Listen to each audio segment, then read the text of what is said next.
hablemos sobre la comunicación verbal y no verbal de manera estratégica. Porque otro aspecto fundamental de tu imagen y tu marca profesional es justamente cómo te comunicas. No solo se trata de cómo hablas, porque comunicamos por diversos canales.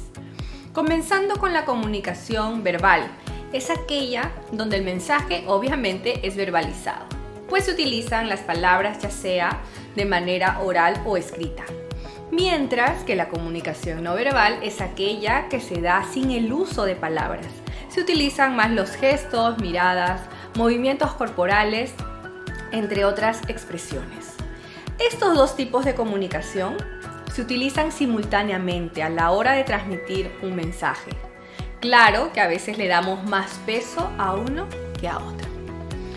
Existen algunos ejemplos de comunicación verbal que vendrían a ser conversaciones, entrevistas, libros, cartas, correos electrónicos. Pueden ser también los mensajes de voz que mandamos por algún chat, entre otros. Mientras que la comunicación no verbal, los ejemplos podrían ser gestos, miradas, la postura, emoticones, expresiones faciales o corporales, entre otras expresiones, ¿no? La comunicación verbal muchas veces se complementa con la no verbal para reforzar el mensaje y dar una idea más clara de lo que se quiere decir. Aunque también en otras ocasiones estos dos tipos de comunicación pueden contradecirse durante la transmisión del mensaje. Pero se espera que el profesional se preocupe por alinear ambos aspectos. Pero comencemos por cómo mejorar nuestra comunicación verbal. Primero, es importantísimo que practiques la escucha activa. Realmente concéntrate en lo que está diciendo la persona con la que estás dialogando. De esta manera, tus respuestas serán mucho más acertadas y la conversación fluirá mejor. Enfócate también en ser claro o clara en tus ideas. Evita redundar o hablar de lo mismo vez tras vez. Procura decir las cosas de manera directa. Otro consejo es que si no entiendes algo, pregunta, no te quedes con las dudas.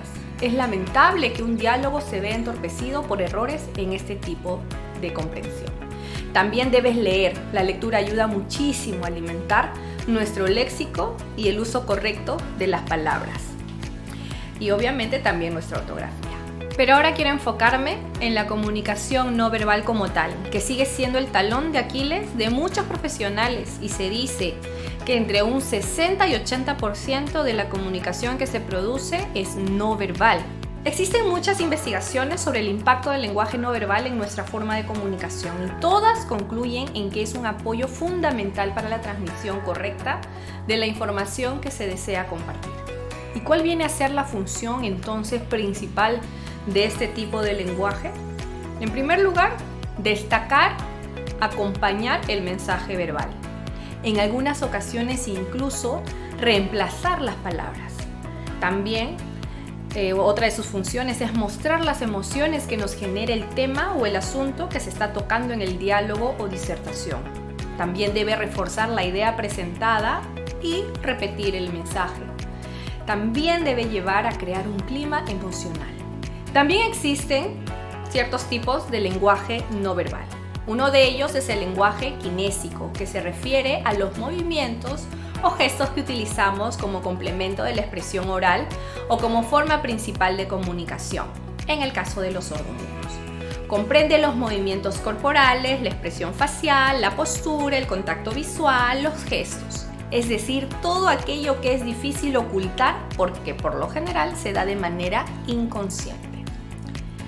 Existe también el lenguaje proxémico, que se refiere a cómo utilizamos el espacio a nuestro favor para la comunicación de nuestro mensaje. Se divide en distancia íntima con personas de mucha confianza y esta distancia es menor a 50 centímetros. La distancia personal, que es la que se establece con amigos, compañeros de trabajo o en cualquier evento, que por lo general es una distancia mayor de 50 centímetros pero menor de 75 centímetros. Y la distancia social es la que se establece con personas que no conocemos, que conocemos más bien de vista o que no son afines a nuestro círculo, que más o menos vendría a ser de 1 a 2 metros.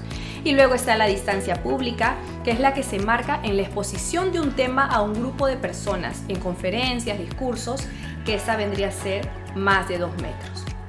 Y la última forma o tipo de lenguaje es el lenguaje paralingüístico, que son los sonidos o ruidos que simplemente no forman palabras. ¿Y cuáles son las claves ahora para una comunicación no verbal efectiva? En primer lugar, evita la sobrecarga de gestos al dialogar. También busca mantener una postura de apertura, evita cruzar brazos o pies, tener las manos a la vista, tener un contacto visual, tener los hombros alineados, evita una postura encorvada. También debes enfatizar tu discurso con gestos puntuales. Utiliza, por ejemplo, los dedos de la mano para enumerar, señalar algún objeto, dibujar líneas imaginarias. Ubicarnos a una distancia prudencial de la persona con quien hablamos, así nos evitamos una situación que podría resultar incómoda. También es importante que si vamos a exponer frente a un grupo de personas, evitemos mantener una posición rígida. Es una buena idea desplazarnos de un lugar a otro, pero sin perder el hilo de lo que estamos diciendo.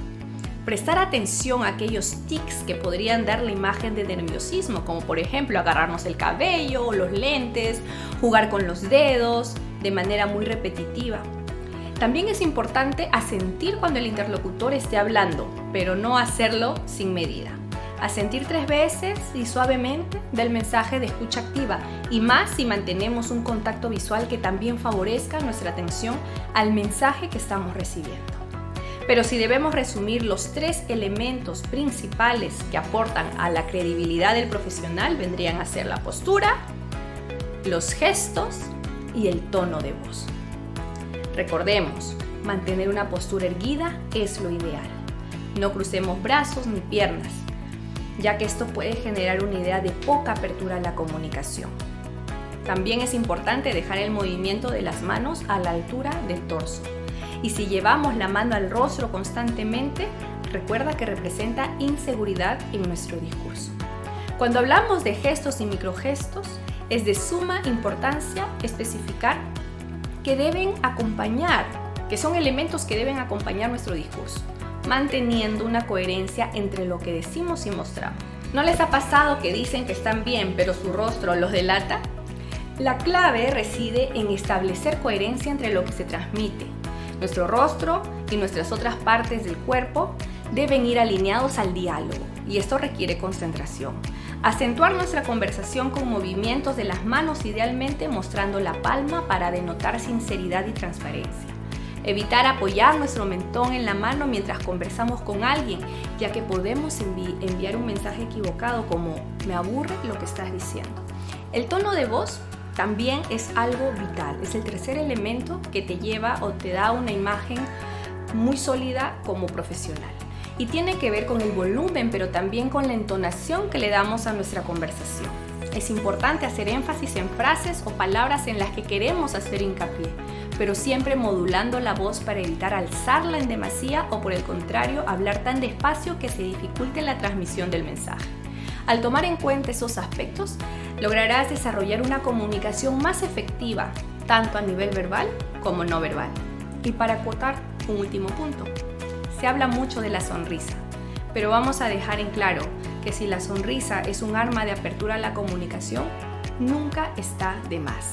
Por el contrario, llega a abrir puertas y generar ambientes de reciprocidad y confianza. Pero tengamos cuidado, ya que cuando hablamos de esto, también depende de qué tipo de sonrisa estás usando.